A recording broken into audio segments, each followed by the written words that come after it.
2부입니다. 어제 국민의힘 대선 최종 후보로 김문수 전 장관이 선출됐죠. 한덕수 전 총리가 대선 출마 선언한 상황에서 두 사람의 단일화 여부와 그 방법에 정치권의 시선이 집중되고 있는데요. 잠시 뒤 직진 본능 직설하고 한 달 남은 대선을 두고 벌어지는 정치권 상황 2부 60분 동안 집중적으로 살펴보겠습니다. KBS 1라디오의 모든 프로그램 유튜브에서도 함께할 수 있습니다. 실시간 방송 보실 수 있고요. 정치, 경제, 사회, 문화 다양한 콘텐츠들 마련돼 있어요. KBS 1라디오 유튜브 채널 구독, 좋아요, 댓글 부탁드립니다. 일요일 2부 출발하죠.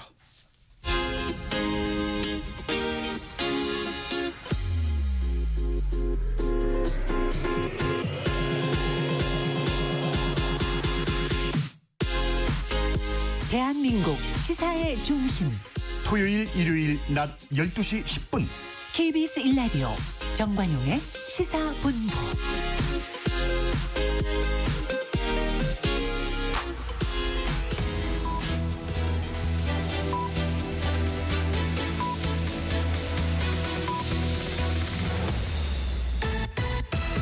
직진 본능 직설하고 고고고 뒤돌아보지 않습니다.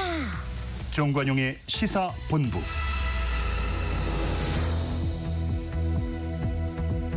말 돌리지 않습니다. 할 말은 합니다. 직진 본능 직설하고 용인대학교 최창렬 교수, 대통령 리더십 연구원의 최진 원장 두 분 오늘도 나오셨습니다. 어서 오세요. 네, 안녕하세요. 안녕하십니까. 전반부 공통 질문입니다. 금주의 뜬 인물, 진 인물. 최창렬 교수 뜬 인물. 저는 아무래도 어제 국민의힘의 후보로 선출된 김문수 전 장관을 꼽았습니다. 네. 상당히 치열한 이제 그 결선 투표까지 갔는데 어떤 과반 이상을 획득했으니까 일단 상당히 의미가 있었다라고 생각합니다. 13%포인트 네. 차면 꽤 큰 차이예요. 큰 차이로 이겼죠. 예. 최준 원장 금요일 뜬 인물. 저는 어제 경선에서 2위를 한 한동훈을 꼽겠습니다. 사실 그 탄핵 찬성으로 해서 당에서 쫓겨날 때만 해도 한동훈은 끝났다라고 했지 않습니까? 배신자 프레임 때문에 더 이상 이제 국민의힘이 발도 못 디딜 것이다라고 했는데 2위까지 올라갔고 거기다가 또 쿨하게 승복해서 나름대로 어떤 배신자 프레임을 상당 부분 탈피했다. 네. 뭐 절반의 성공 이상은 거뒀다라는 측면에서 저는 한동훈을 꼽았습니다. 앞으로도 계속 정치하겠죠. 네, 하겠습니다. 당의 상당한 지분을 확인한 셈이니까 말이죠. 네. 자, 금주의 진인물은요. 최창렬 교수. 저는 아까 김문수 후보를 꼽긴 꼽았습니다만 저는 국민의힘을 꼽았어요. 진인물로. 결국은 김문수 후보는 계엄의 강과 탄핵의 강을 건너지 아직 못하고 있어요. 일관되게 탄핵에 대해서 반대했고 계엄에 대해서도 옹호하는 입장이었기 때문에 또한 그리고 윤석열 전 대통령과도 거리 두기를 하지 말자는 입장이라서 국민의힘이 과연 이 대선을 과연 어떻게 이 프레임에서 예. 잘해 나갈 수 있을까. 물론 단일화 과정도 남았고 여러 가지가 있다 하더라도 국민의힘이 어쨌든 탄핵에 찬성했던 후보를 선출하지 않고 그래야 국민들의 민심에 그래도 부응하는 이른바 탄핵 프레임을 그래도 좀 해소할 수 있는 상황일 텐데 그렇지 않았다는 면에서 국민의힘이 상당히 이 구도 자체가 불리지 않겠는가. 그래서 저는 진인물로 일단 국민의힘을 뽑았다. 뭐 국회에서 총리를 비롯한 국무위원들이 전부 다 일어나서 고개 숙여 네. 사과하는데 김문수 장관 혼자서 꼿꼿이 앉아 있었잖아요. 네, 그렇습니다. 사실은 그 한 장면으로 이거 1등 된 거 된 아니에요? 거죠. 그게 이제 결정적이었던 것 같아요. 당원들에게는. 그런데 바로 그게 계엄과 탄핵의 바다를 과연 건널 수 있느냐 이렇게 이제 되돌아갈 거다 이 말이죠. 그 말씀입니다. 예. 최진 원장 금주의 진인물. 지금 조기 대선으로 해서 이제 국정이 올스톱하다시피 했는데 천만 당이었던 게 총리 그리고 부총리가 경제통이었다는 사실에 그나마 국민들에게 조금 안심을 줬을 텐데 이 두 사람 말이죠. 갑자기 정치 행보를 보이다가 갑자기 도중 하차하는 바람에 네. 그야말로 완전히 뭐 국정의 싱크홀 상태라고 할까 이런 상황을 만들어버린 한덕수 그리고 최상목 저는 두 사람을 확실하게 저는 진 인물이라고 저는 꼽고 싶습니다. 예, 예. 근데 뭐 한덕수 전 총리야 그렇지만 최상목 전 부총리 같은 경우는 민주당에서 탄핵하려고 하니까 사퇴한 건 불가피한 거 아니에요? 어찌 보면. 아니 저는 그것도 사실 저는 오히려 좀 당당하게 기다렸으면 어땠을까. 과연 민주당이 막판에 선회할 수도 있어요. 그런데 아주 재빠르게 사표를 사의를 표명했지 않습니까? 예. 그런데 또 거기다가 더 가관인 거는 한덕수 대행이 본인의 어떤 임기를 1시간 10분 정도 남겨놓고 전격적으로 또 사의를 또 수리하고 그랬어요. 이런 모습들이 저는 되게 저는 좀 뭐 보기에 좋지가 않다. 마치 짜여진 각본처럼 착착착 사의하며 하는 모습들이 대단히 정치적으로 보였기 때문에 예. 저는 점수를 저는 되게 안 줄 수밖에 없습니다. 그리고 한덕수 전 총리가 출마하겠다고 선언하는 자리에 최상목 전 부총리가 나타났죠. 나타났습니다. 예. 그 어찌 보면 정말 그 같이 정치하는 것 같은 그런 모습이긴 해요. 글쎄요. 지금 제가 우리 최진 원장 말씀 들으니까 최상목 대행이 저는 처음에는 사퇴가 불가피하다. 탄핵 때문에 있던 직무가 정리되는 거니까. 예. 그리고 대선 얼마 안 남았으니까. 그런데 아무튼 간에 최상목 대행은 이 한덕수 전 대행과 두 분 다 대행이었습니다만 상당히 호흡을 같이 했던 것 같아요. 이 탄핵 정부에서. 그러게요. 물론 이분들이 뭐 어떤 그 계엄을 방조했거나 저는 이렇게 말씀드리고 싶지는 않으나 아무튼 간에 그 이후에 헌법재판관 임명하지 않은 거라든지 이런 걸로 볼 때는 아무튼 상당히 비판받을 소지가 있다. 저는 그렇게 봅니다. 저는요 그동안에 이제 민주당이 한덕수 전상목 대행을 너무 밀어붙인다라고 우리 예. 계속 이 방송에 비판을 해왔지 않습니까? 예. 근데 언제부턴가 이 두 사람이 상당히 그 정치적인 행보를 보여서 제가 야 뭐 정치인 다 됐다 이런 표현을 몇 번 했는데 지금 갈수록 특히 오늘 같은 경우는 거의 뭐 두 사람은 뭐 정치인이라고 할 정도로 특히 이제 친여 어떻게 보면 이제 계엄의 동조 세력이 함께 가는 듯한 모습을 보이기 예, 때문에 예. 저도 상당히 좀 세게 비판을 할 수밖에 없게 네. 됐다는 말씀을 드립니다. 그럼 뭐 근본적으로 한덕수 전 대행의 출마는 어떻게 평가하세요? 일단 저는 제가 아까 그 진인물을 국민의힘을 뽑았잖아요. 근데 한덕수 대행은 4월 4일 날 윤석열 전 대통령 탄핵될 때 파면될 때 6월 3일까지 어쨌든 대선 때까지 국정을 잘 관리하겠다. 대선을 관리하겠다. 이렇게 얘기했거든요. 예. 그리고 나서 한 달 동안 어떤 특별한 사정 변경이 없는데 대선에 출마했단 말이죠. 저기서 한덕수 대행은 출마 안 할 줄 알았어요. 전 대행은. 네. 근데 결국은 출마를 하더라고요.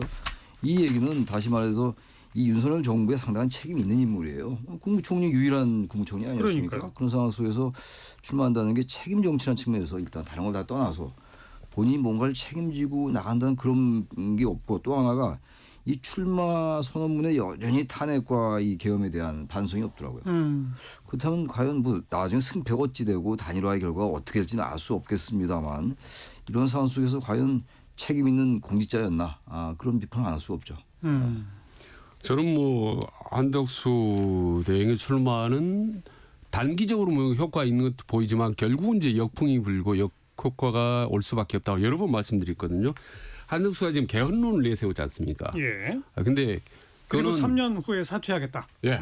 근데 그건 뭐냐면 계엄 심판론으로 갈 대선을 이렇게 개헌론으로 하면 이슈를 전환하겠다는 건데 그겁니다. 그거. 그게 이제 되게 패착인데 한덕수 대행이 출마하는 한은 계엄이 이슈가 될 수밖에 없어요. 그럼 윤석열 대통령 제일 가까웠던 그 당시 계엄 이인자였고 또 본인이 당시에 가장 그 현장에 있었던 사람이기 때문에 다시 계엄 심판론이 대두될 수밖에 없다는 거고 또 하나는 본인이 온건보수나 중도층을 흡수하기 위해서 자꾸 본인의 어떤 과거의 어떤 경제 능력, 경제통, 외교통 이걸 강조하지 않습니까? 예. 근데 이 부분이 저는 너무 말이 안 되는 게 지난 3년 동안 임기 동안 총리 했지 않습니까? 이 정부에서 윤석열 정부에서 그리고 경제 뭘 성적이 했죠? 별로 안 좋죠. 아니 별로 안 좋고 되게 아주 완곡하게 표현을 하시는데 정말 엉망진창으로 만들었던 거 아닙니까? 그렇기 때문에 할 말이 없는 거고 또 하나는 뭐 국민 통화를 세 번째로 내세웠던데 예.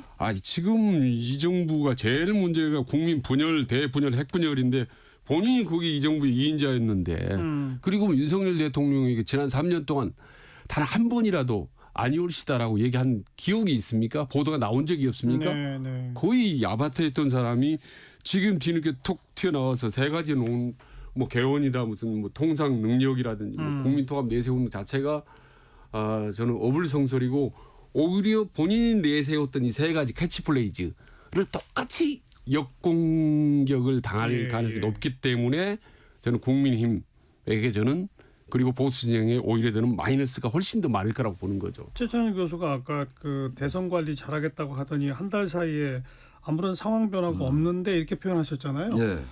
한 달 사이에 상황 변화라면 국민의힘에서 스멀 한덕수론이 나오면서 여론조사에서 1등 달리는 네. 그런 상황 변화가 있었죠. 그러니까 이 한덕수 이 전 총리의 차출론 이게 계속 대두가 됐잖아요. 예.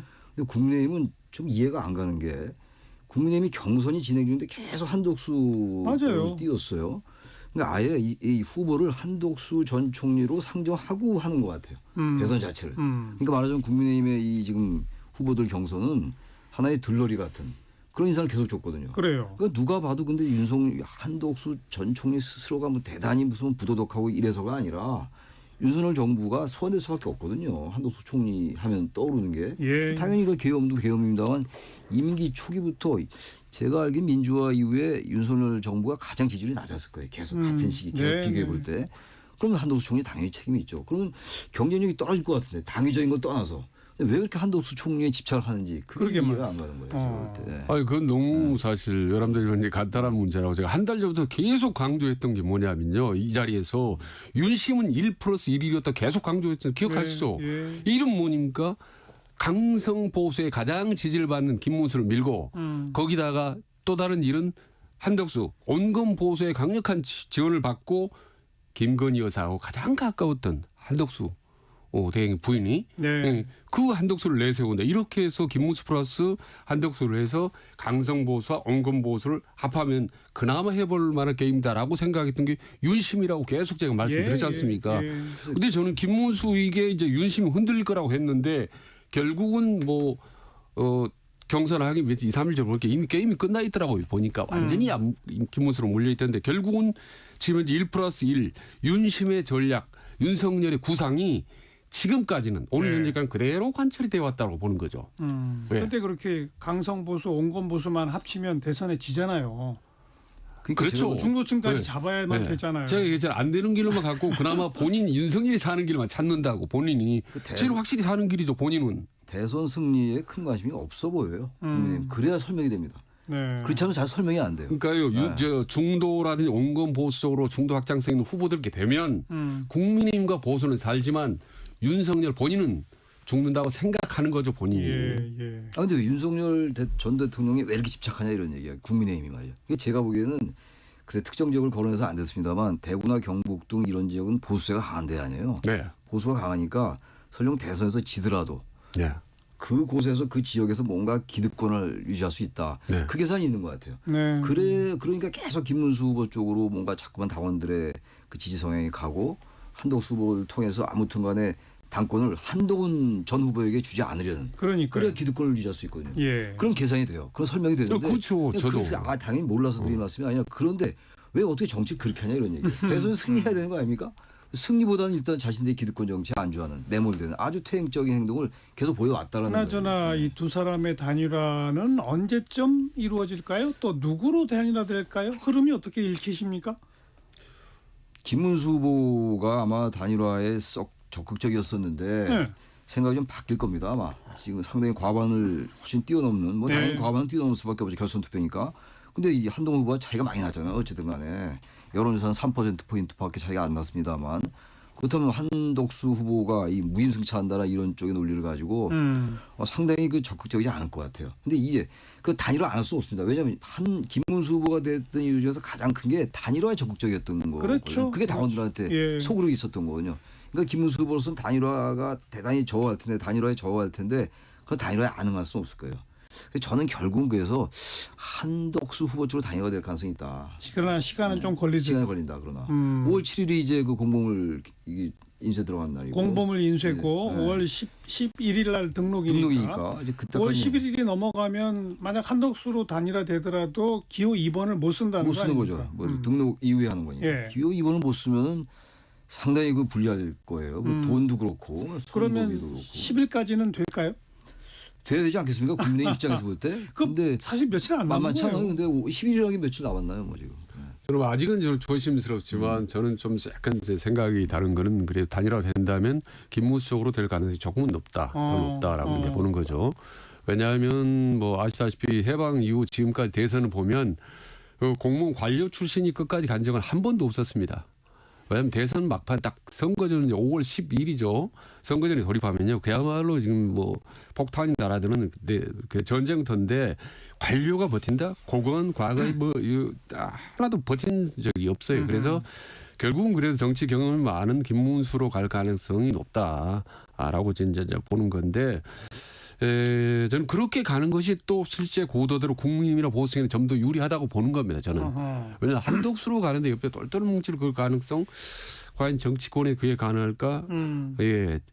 근데 이제 확신을 해서 잡던 대리는 조금 더 제가 한 뭐 며칠만 더 지나가면 물론 더 지금 그렇죠. 감을 더 잡을 수 있겠는데 일단 현재로서는 저는 김문수가 좀 더 단일화 가능성이 좀 높다고 근데 보고. 뭐 아마도 단일화 방법은 이재명 대 김문수, 이재명 대 한덕수를 해가지고 여론조사를 해서 더 높은 쪽으로 단일화하는 방식이 가장 유력하지 않습니까? 유력하죠. 근데 지금 그런데 이제 지금까지는 최근까지의 조사들을 보면 차이가 크진 않지만 한덕수 전 총리가 조금 더 높게 조금 높게 나오죠. 나왔어요. 그 동안에는. 네. 근데 그 흐름이 좀 변화할 수도 있죠. 국내의힘 있죠, 경선이 있죠. 끝났으니까. 국민의힘 경선이 끝났으니까 그리고 상당히 이제 그 보수층들 중심으로 해가지고 국민의힘 후보를 밀자 뭐 이렇게 갈 수도 있어요. 근데 지금 제가 자꾸 한덕수 전 총리가 가능성이 있다고 본 이유가 한덕수 전 총리에게 친윤 그룹이 많이 가 있더라고요. 지금. 많이 가 있어요. 거의 다 가 있어요. 이런 걸 봐서 뭔가 내부에서 아까 윤심이 작용한다고 했잖아요. 윤심이 한덕수한테 있는 게 아니냐 그런 느낌이 들어요. 저는 딱 그 논리에 반대인데요. 한덕수한테 할 가능성이 적다고 본 게 국민의힘 내 의원들이 한덕수를 가지고 노는 것 같은 느낌이 드는 거예요. 저는 선바닥으로 너 이리 가라 띄워주고 이렇게 해서 띄워서 결국 마지막에 극적으로 단일화를 이루기 위해서 저는 오히려 아바타 역할 말하자면 꼭두각시 미안하지만 그런 역할을 지금 꽃놀이패 역할을 한덕수가 하고 있는 게 아니냐라는 생각이 드는 그러니까 거죠. 그 친윤 그룹들, 친윤 의원들은 아무튼 한덕수가 돼야 대선 이후에 자신들의 정치가 좀 녹록하게 된다라고 보는 것 같아요. 한동훈 후보가 만약에 당권 아니 거기는 이제 굉장히 껄끄럽고. 얘기는 안 되는 거고 근데 김문수로 단일화 되더라도 친윤 그룹은 괜찮은 거 아니에요? 괜찮더라도 그래도 아마 만만하게 보는 건 한덕수 오히려? 전 후보일 겁니다. 아마 전 대행일 거예요. 아무래도 정치인이 아니기 때문에. 그리고 한덕수 전 대행은 만약에 대선에서 단일화가 안 되거나 지게 되면은 또 정치를 하기는 어려울 거 아니겠어요. 설령 입당해서 정당에 남아있다 하더라도 그 친윤 그룹들은 노예한 사람들이니까 자신들이 뭔가 뜻대로 조절할 수 있다고 생각할 거예요 아마. 그러면서 밀지 않을까라는 생각이 들어서 제가 네. 말씀드리는 겁니다. 그러니까 절충적으로 말씀드리면 윤석열이라는 친윤계에서는 크게 두 사람이 다 부담스럽지는 않다. 그렇죠. 그렇죠? 그렇죠. 예, 그렇기 때문에 그래서 아까 1+1 얘기하신 거 아니에요? 예, 자꾸 양쪽으로 뛰어서 어느 쪽이 더 훅 뛰어서 이재명 대항마가 될 수 있다면 그 사람 쪽 밀어줄 수 있는 거기 때문에 상당히 윤핵관들 입장에서 보면 아주 편한 두 사람을 선택했다라고 보는 거죠. 그래서 큰 부담 없이 두 사람을 가지고 이렇게 저렇게 시소 핑퐁 게임을 하면서 계속 파일을 불려나가는 전략을 해 나갈 거라고 보는 거죠. 그러나 저는 이게 이제 자꾸 강하게 말씀드리는 게 이게 역풍을 불러일으키는 거예요. 시간이 지날수록. 왜냐하면 계엄에 가장 적극적으로 찬성했던 사람이 김문수 후보였습니다. 예. 그렇죠?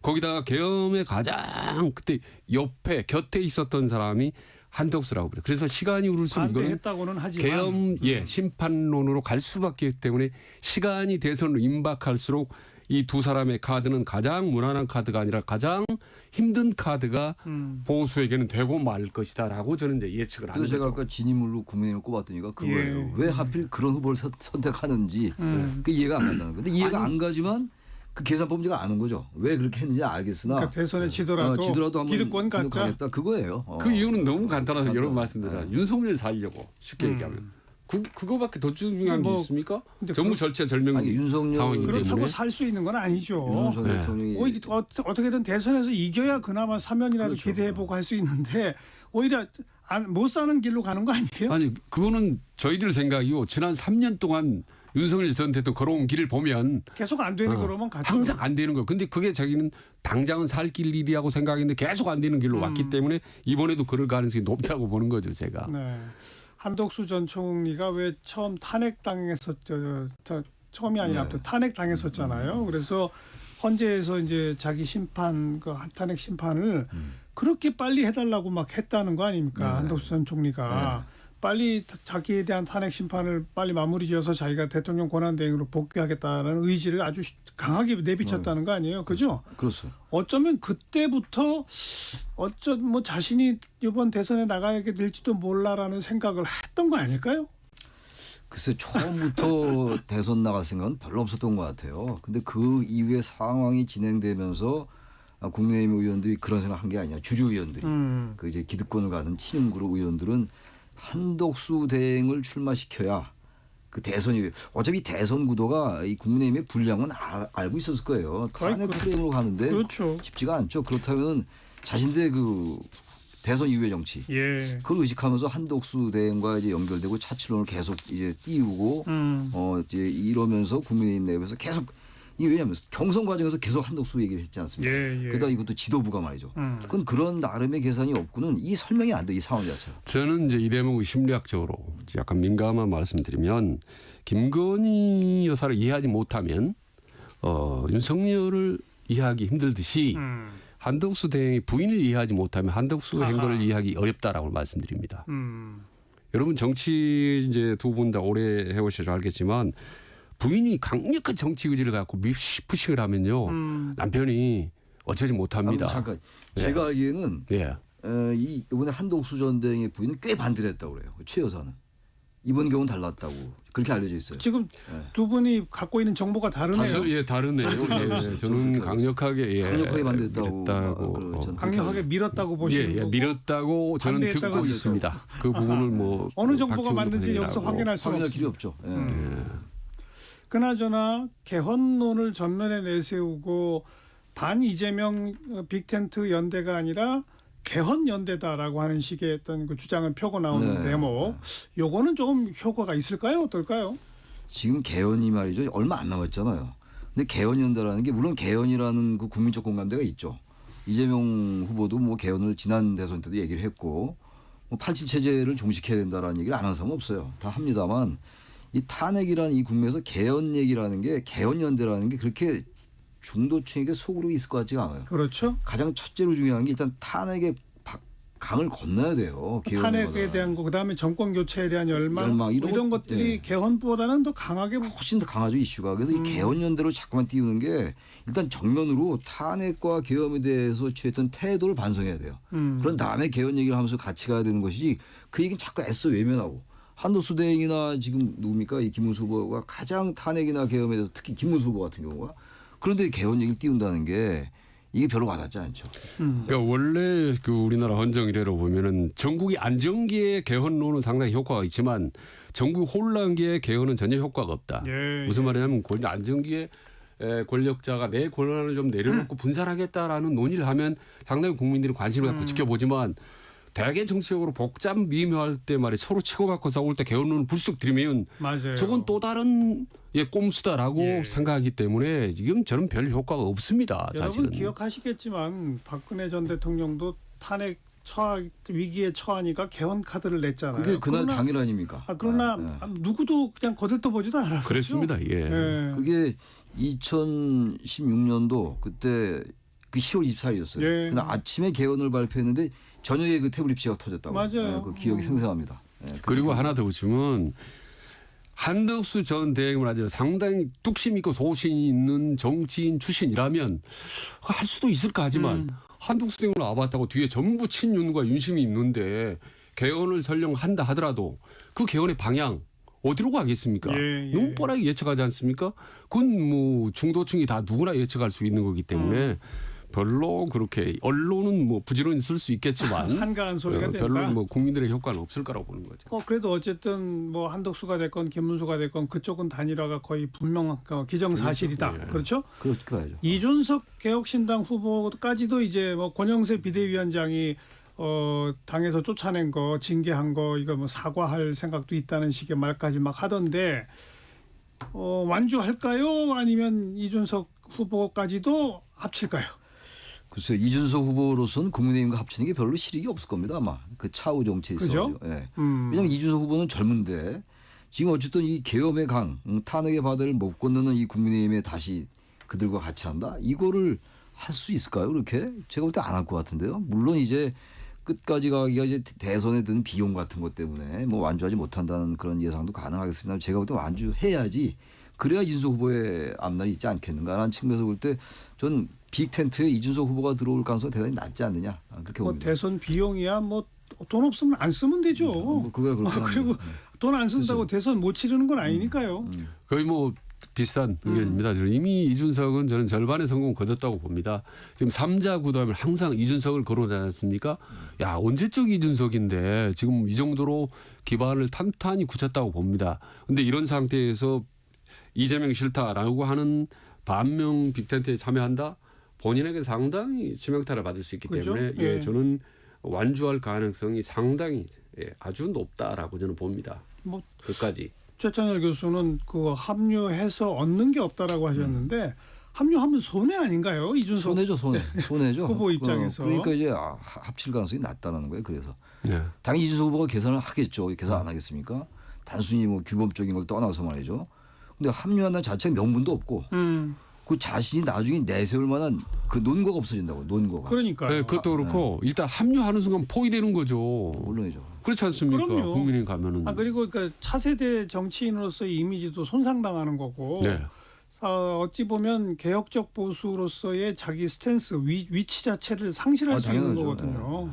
저는 이대로 잘만 가면요. 완주하면 잘하면 2자리 득표율까지도 예, 예. 기대해 보겠다랄 정도로 지금 선전하고 있는 거죠. 네, 그러니까 하여튼 이제 그런 뭐 것까지를 고려해서 보면 그러니까 대한민국 보수 전체를 생각할 때 네. 보수 전체를 걱정하고 생각하고 염려하는 입장에서 볼 때 지금 국민의힘은 어차피 개혁신당에 이준석 후보가 있기 때문에 보수의 일정 부분을 갉아먹는 그런 불리한 상황인데 게다가 이번에 후보를 김문수로 한동훈이 아니고 중도층에게 소구력이 좀 약한 쪽으로 선택했다. 글쎄 말이에요. 이건 보수 전체를 놓고 볼 때 보수에게 안 좋은 결정이다 이거죠. 당연하죠. 제가 어제 그 한동훈 후보 이제 그 떨어진 거 보고 야 정말 이 보수 세력의 이 현 주소라는 게 예. 보수가 아니다. 그냥 보수라는 게 뭔가 이 규범이 있어야 되고 당위가 있어야 되는 거거든요. 전통 권위 이런 게. 근데 탄핵에 대해서 반대하는데 어떻게 보수입니까? 이게 물론 자신이 배출한 정당, 자신이 배출한 대통령이니까 탄핵을 옹호한다. 그게 말이 안 되는 거죠. 그러니까 이 보수가 어제가 김문수 후보 되는 거 보고 그리고 상당히 차이가 컸잖아요. 당원 투표. 예.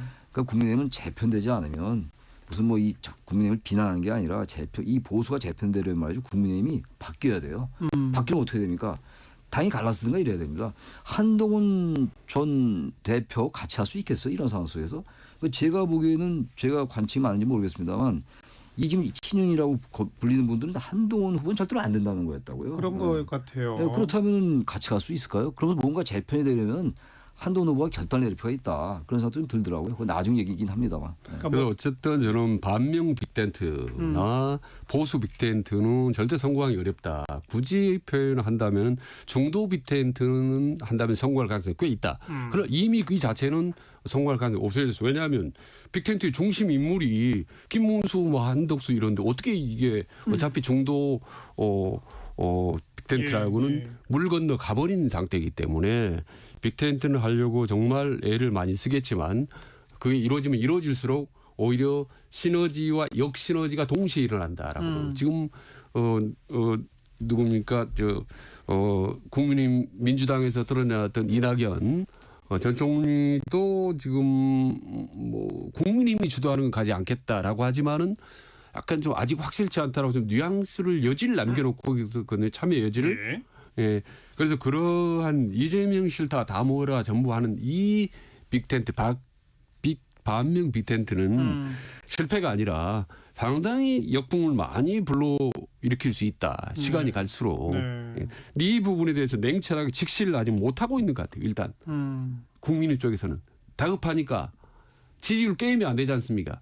그러니까 여기저기 전부 일단 긁어모으는 전략으로 하는데 자꾸 안 되는 쪽으로 하는 것 같아서 좀 그러니까 한동훈 안타깝습니다. 후보가 지난 얘기 소용없는 얘기입니다만 한동훈 후보가 되면 어쨌든 분명하게 탄핵에 대해서 찬성을 했잖아요. 예. 계엄에 대해서 확실하게 반대했고 그래야 뭔가 기본적인 조건이 갖춰지는 거예요. 근데 그게 아예 기본 토양이 안 된 상황에서 아무리 반이재명 얘기를 하고 개헌 얘기를 한들 네. 이게 되겠냐 이런 얘기예요. 제가. 그러니까 보수가 내심으로는 탄핵에 반대했더라도 네. 겉표현상으로라도 탄핵에 찬성한 사람을 대표 주자로 내세워야 권력을 쥘 수 있는 그렇죠. 건데 여태까지 그런 그게- 재주를 몇 번 부렸잖아요. 박근혜 전 대통령 될 때 김종인 그 고문 세워가지고 경제민주화 민주화 카드 내세우고. 내세워서 그걸 통해서 집권하자마자 경제민주화는 싹 헌시짝처럼 폐기됐죠. 보였지만 예. 그리고 여러 번 얘기지만 윤석열 대통령도 간신히 대통령 된 건 이준석 대표가 있었기 때문에 또 안철수가 단일화를 해줬기 때문이거든요. 근데 뭐 되자마자 다 버렸잖아요. 그렇죠. 이번에는 어차피 그런 재주조차를 부리질 않는다. 아예 그러니까 아예 이제 이 대선에 대해서는 이미 졌다라고 판단하는 거가 아닌가. 아이고. 그래야 설명이 된다 이런 얘기 그게. 참. 예. 자, 1시 30분쯤 지났네요. 잠깐 교통정보 전해드릴까요? 이현 씨. 네, 서울 시내 잠수교가 뚜벅뚜벅 축제로 전면 통제되고 있습니다. 반포대교 등으로 우회해서 운행하셔야겠습니다. 도심 세종대로는 집회로 통제가 이루어지고 있는데요. 숭례문 방향이 전면 통제되고 있습니다. 반대편 차로를 나눠서 쓰고 있는데 일 때문에 일대 교통이 혼잡한 상황입니다. 고속도로 쪽으로 나가볼게요. 지방 쪽의 최대 정체 시간은 지난 것으로 보이는데요. 그래도 많이 밀리고 있습니다. 경부고속도로 부산 쪽 특히 충청권에서 시간을 많이 보내고 있습니다. 망양 휴게소에서 목천 쪽으로 정체고요. 천안 휴게소 부근에서 속도 떨어집니다. 옥산 휴게소에서 남이 분기점 쪽으로 천천히 가고 있습니다. 남청주나 대전 부근 지나기도 불편합니다. 요금소 기준이고요. 서울을 출발한다면 대전까지는 3시간 정도 걸리겠고요. 부산까지는 6시간 정도 생각하셔야겠습니다. KBS 교통정보센터였습니다.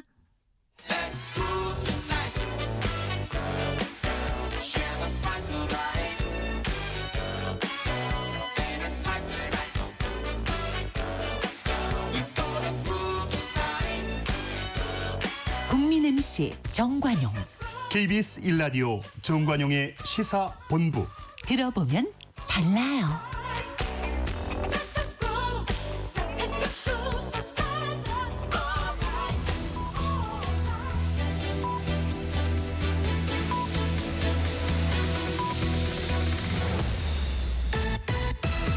직진 본능, 직설하고 고고고.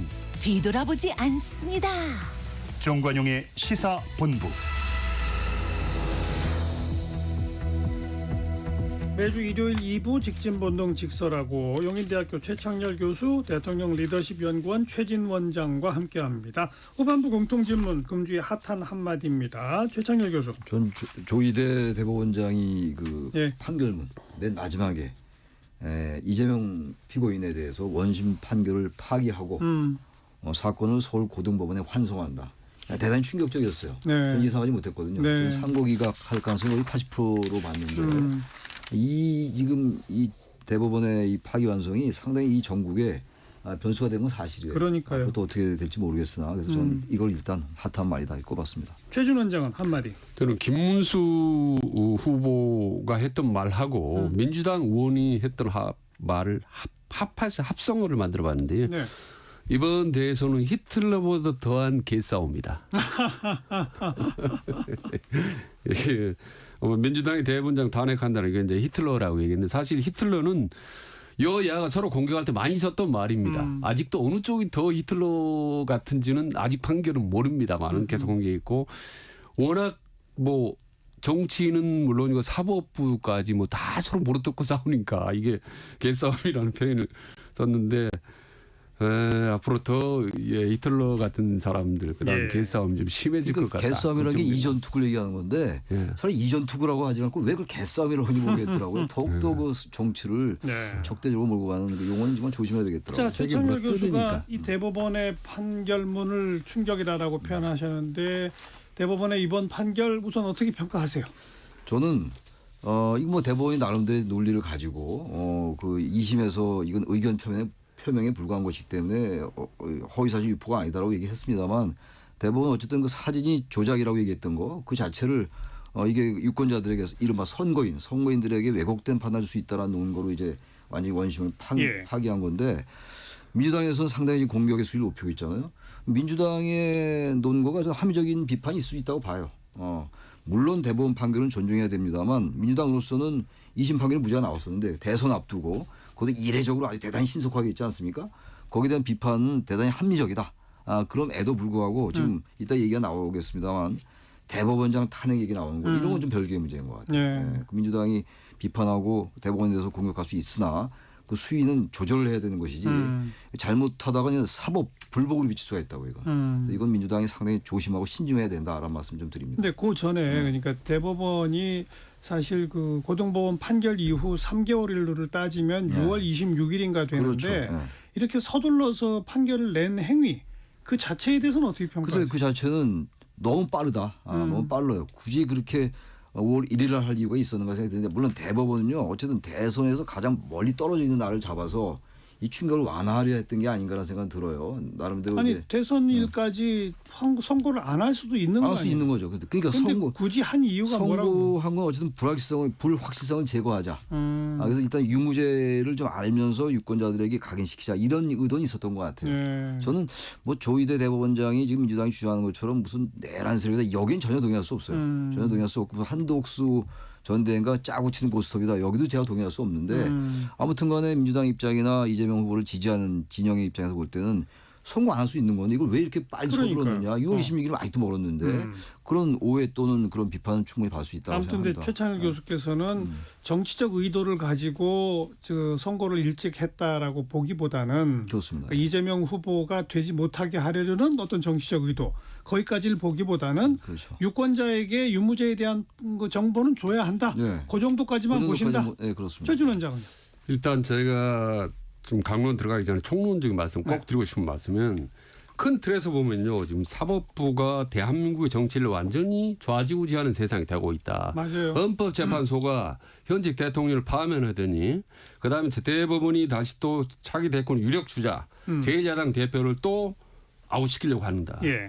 이거는 유의하를 막론하고 일단 상당히 문제가 심각하다. 이거는 검찰공화국이 아니라 사법공화국이라는 논란을 불러올 수 있고 그 이후 어떻게 법적인 공신력을 얻을 수 있겠는가 심각한 문제고 예. 이게 1번이고 두 번째로는 윤석열 대통령 전 대통령이 했던 어떤 계엄 선포에 대한 어떤 국가적인 범죄 행위하고 이재명이 어떤 지금과 저질렀던 고울프라는 여러 가지 또 백현동 의혹과 같은 어떤 개인적인 범죄 이건 절대 동렬에 둘 수는 없다고 저는 보는 거예요. 그렇죠. 동료이 그래서 저는 그동안에 이재명 대표의 어떤 개인적인 비리 범죄 의혹 이런 부분도 맹렬히 누구보다 공격해왔지고 그러나 계엄에 대해서는 제가 몇 배 더 강력하게 예, 비판해왔던 게 일단 말씀드립니다. 예. 그러면서 결론은 뭐냐면 지금 사법부 전에는 이제 뭐 정치의 사법화가 문제가 심각했지 않습니까? 지금은 훨씬 더 심각한 게 사법부의 정치화가 너무 심해요.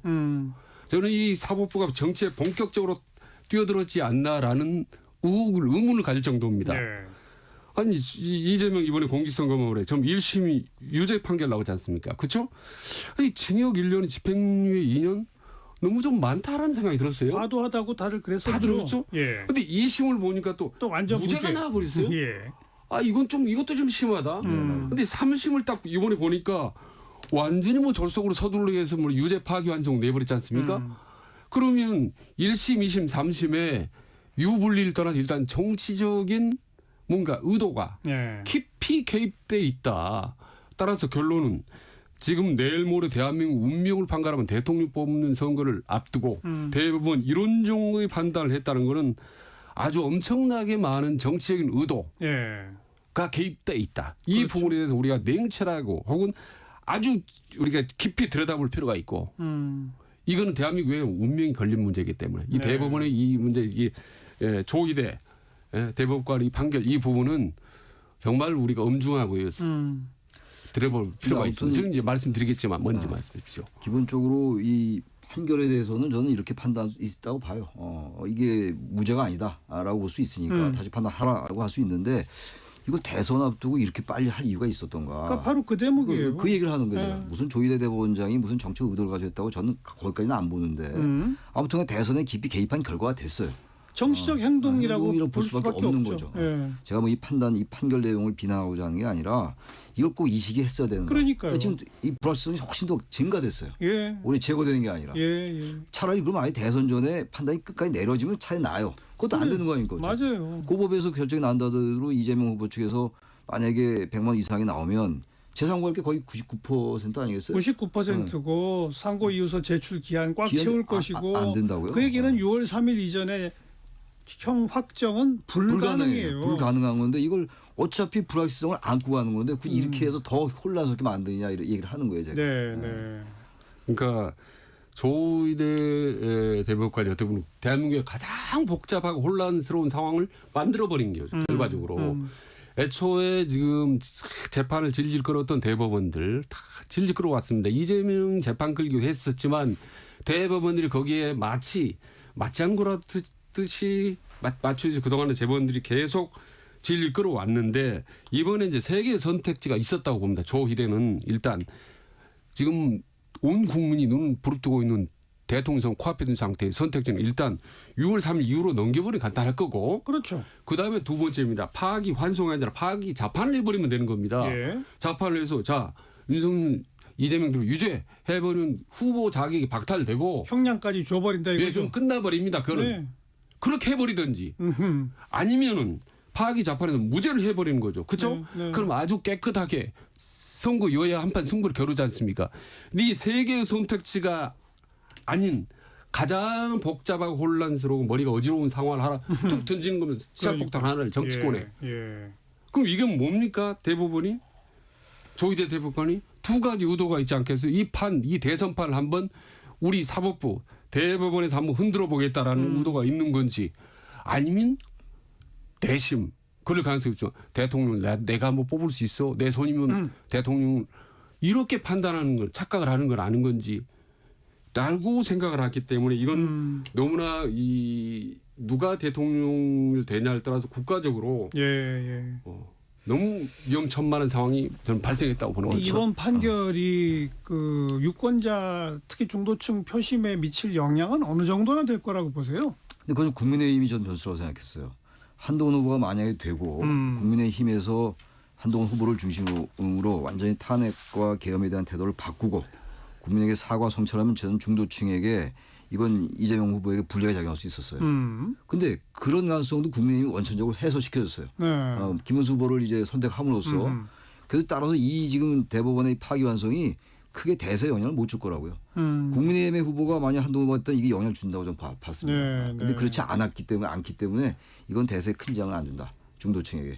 워낙 지금 이 국민의힘이 탄핵 계엄의 바다에서 나오지 못하고 있기 때문에 나오는 기미가 보이면 이게 영향을 주죠. 이 판결이 중도층에게는. 근데 그렇지 않기 때문에 그 영향을 못 준다. 워낙 이번 판결이 절차나 속도에 있어서 워낙 이례적이라서 법관 사회 내부에서도 이런저런 비판이 계속 이어진다라는 보도들이 잇따르는 이상 네. 중도층 표심에 미칠 영향은 점점 줄어드는 거죠. 그렇죠. 시간이 어서 줄어들겠죠. 저는 네. 충격적이긴 했으나.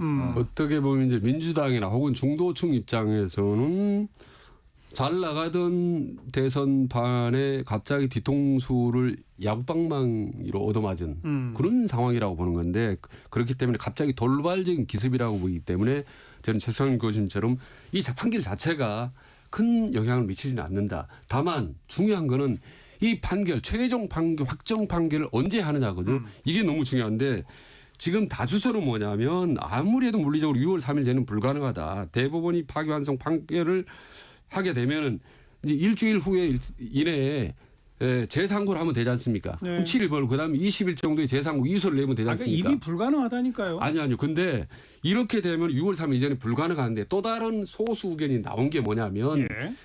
이 재상고가 끝나자마자 대법원에서 그것을 기각 판결해버린다는 겁니다. 그리고 원심 판결을 지어버린다는 거죠. 이럴 가능성이 있기 때문에 이게 기가 막힌 돌발 상황이 생길 수 있다는 거죠. 왜?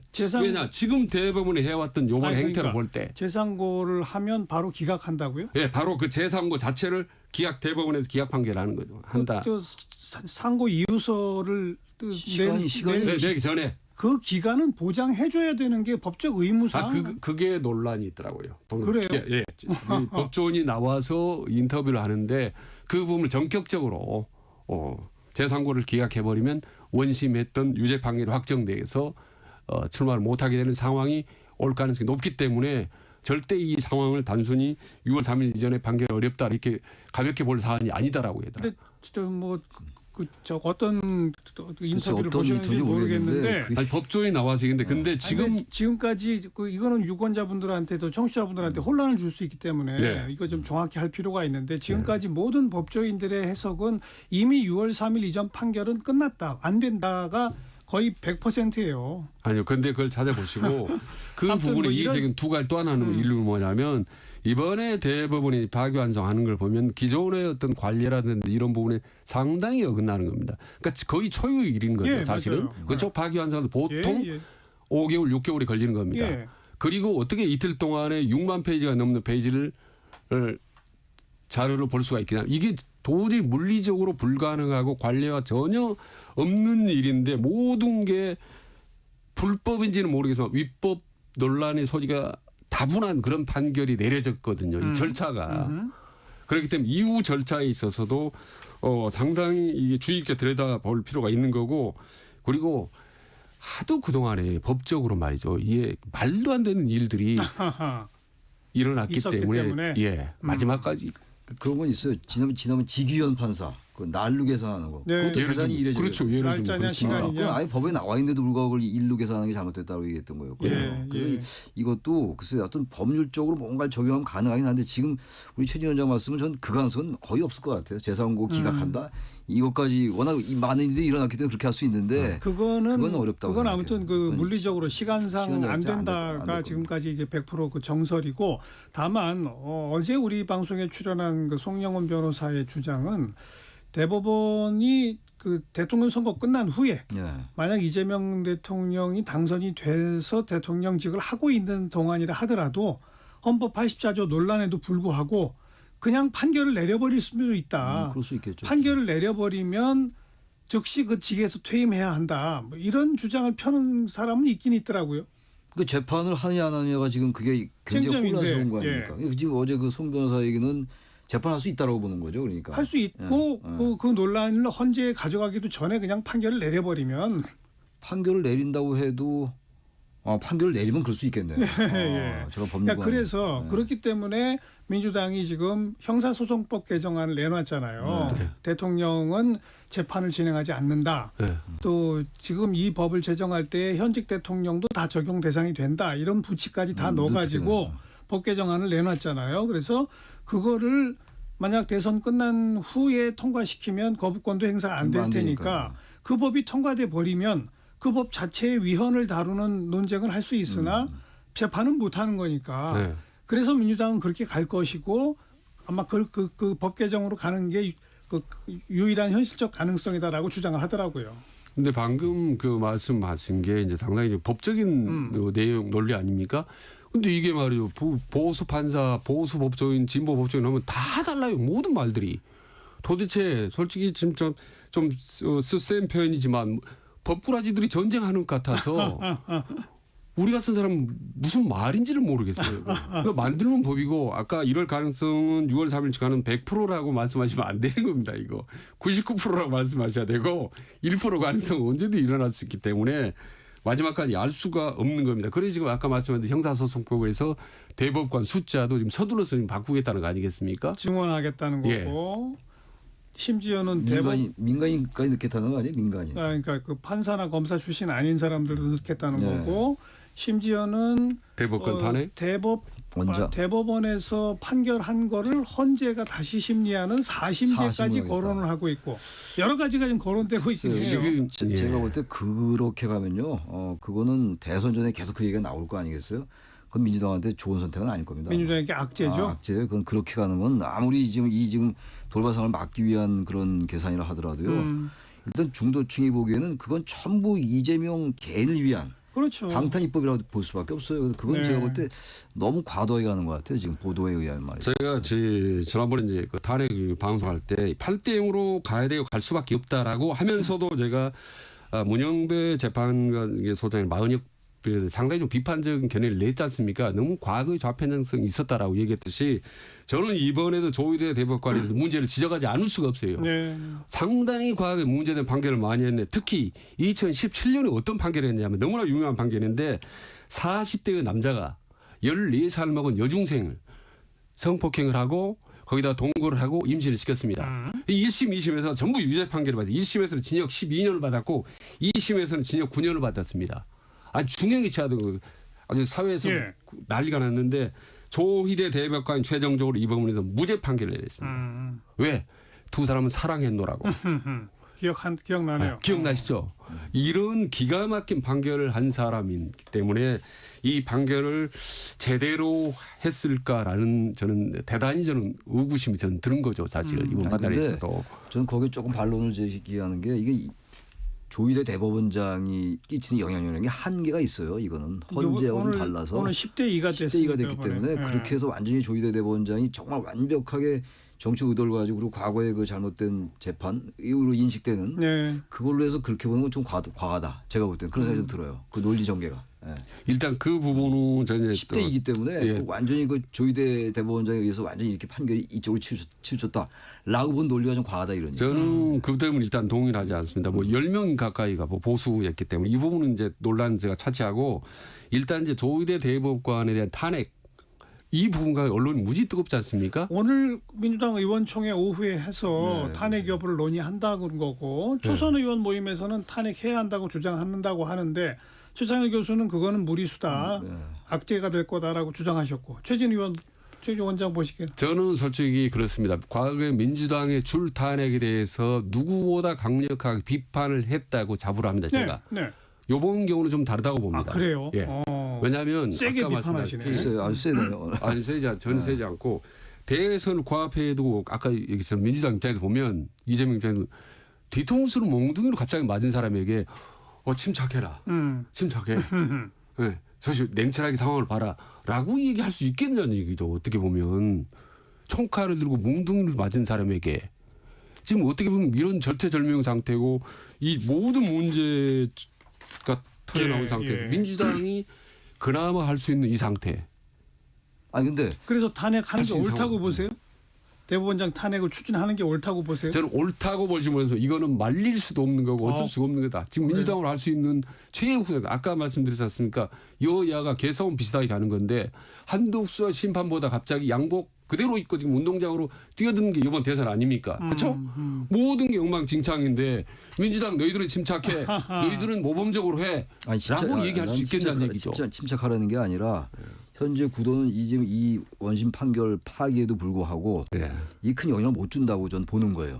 근데 여기에다가 이대로 가면서 민주당이 유리한 구도를 가져가면 되는데 네.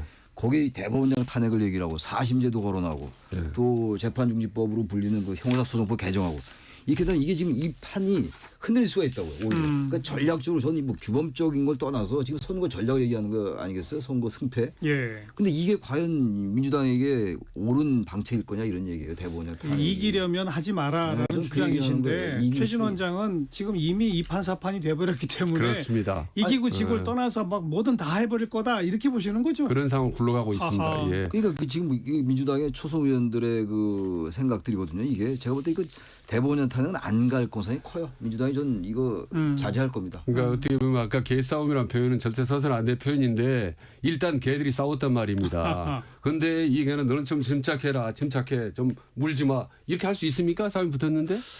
하여튼 봅시다. 오늘 오후 의원총회에서 이따 어떤 결정이 결론을 어떻게 될지 내릴지 봐야죠. 네, 지켜보겠습니다. 직진본능 직설하고였습니다. 용인대학교 최창렬 교수, 대통령 리더십 연구원 최진 원장 두 분 수고하셨어요. 네, 고생하셨습니다. 예, 수고하셨습니다. 자, 어제에 이어서 다음 주 토요일인 5월 10일 일부 시간에도요. 5월 가정의 달 기획 만남 이어지겠습니다. 그 경기도 성남시가 청춘 남녀들 만나게 해주는 솔로몬의 선택이라고 하는 프로그램을 벌써 몇 년째 지금 이어가고 있죠. 어제 그 솔로몬의 선택에서 만나서 일주일 전에 결혼한 그 신혼 부부를 초대해서 이야기를 나눴었는데요. 내일은 그 솔로몬의 선택에서 만나서 앞으로 평생의 인연을 약속한 예비 신혼 부부 또 출연할 것이고. 이 프로그램을 기획한 신상진 경기 성남시장도 함께 만나겠습니다. 다음 주 토요일 5월 10일 일부 시간도 기대해 주시기 바랍니다. 네, 혜은이가 부른 파란 나라 함께 들으시고요. 저는 다음 주말 뵙죠. 안녕히 계세요.